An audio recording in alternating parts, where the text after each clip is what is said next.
ఏడగొన్నావు ఏమైంది రిటర్న్ ఇస్తే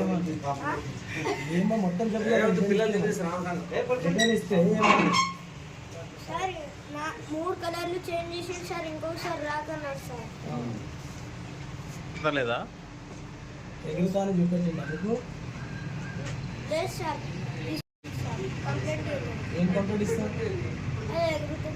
ఎవరి మీద కంప్లీట్ ఇస్తావు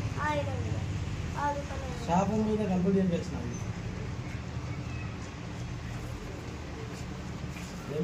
ఫస్ట్ పడినప్పుడు సార్ పైనకి ఎగురుతుంది మళ్ళీ కిందికి వస్తుంది మళ్ళీ ఎగురుకొస్తుంది అలా ఏం పేరు నీది వినారెడ్డి సార్ ఎంత తీసుకున్నావు బేటా 300 సార్ ఏమైంది బట్ ఇప్పుడు అది వచ్చింది సార్ మొత్తానికి ఏం చేద్దాం లేదా అది కాదు రా అది రెక్కలు సెట్ చేయాలి ముందు అది రన్నింగ్ లో సెట్ అయితే